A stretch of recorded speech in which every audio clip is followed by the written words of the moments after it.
আসসালামু আলাইকুম রহমতুল্লাহ।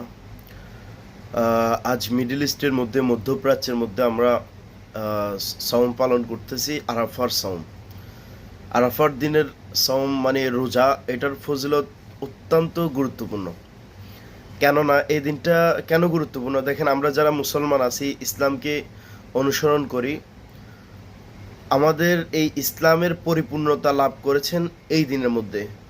ইসলামের পরিপূর্ণতা লাভ করেছেন আরাফার দিনের মধ্যে, মানে জিলহজ মাসের 9 তারিখ, যা মিডল ইস্টের মধ্যে আজকে উদযাপিত হচ্ছে। এবং যারা এশিয়াতে আছেন বা অন্য অন্য জায়গায় আছেন তাদের জন্য ভিন্ন। যেমন আমাদের বাংলাদেশের জন্য হচ্ছে যে গতকাল, আগামীকাল শুক্রবার, আমরা তো বৃহস্পতিবার পালন করছি।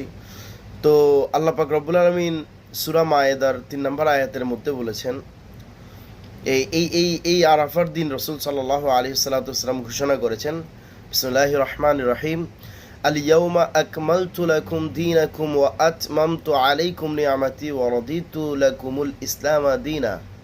মানে অর্থাৎ এটার অর্থ কি?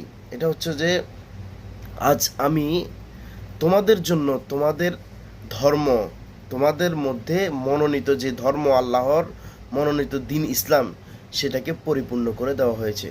সুবহানাল্লাহ বিহামদিহি সুবহানাল্লাহিল আযীম। ওই দিন আমাদের মানে ইসলামটাকে পরিপূর্ণ করে দেওয়া হয়েছে।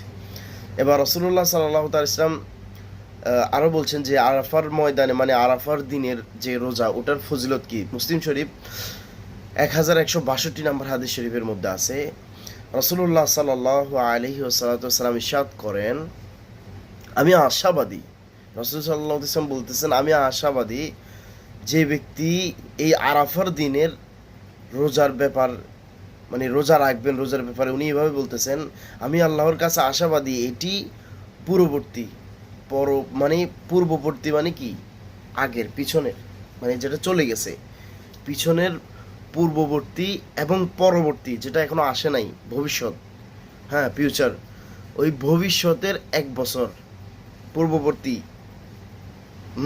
পূর্ববর্তী, পরবর্তী, পূর্ববর্তী, পরবর্তী, আগে, পরে, আগের 1 বছর, পরের 1 বছর, টোটাল 2 বছরের গুনাহ আল্লাহ ক্ষমা করে দেবেন। মানে আপনি আমি যে গুনাহ এখনো করি নাই, ওই গুনাহও ক্ষমা করে দেবেন। সুবহানাল্লাহ, সুবহানাল্লাহি বিহামদিহি। তাহলে এটা অনেক গুরুত্বপূর্ণ। আল্লাহ পাক রব্বুল আলামিন আমাদের সবাইকে এই সওমটা, এই রোজাটা পালন করার তৌফিক দান করুক। আমিন।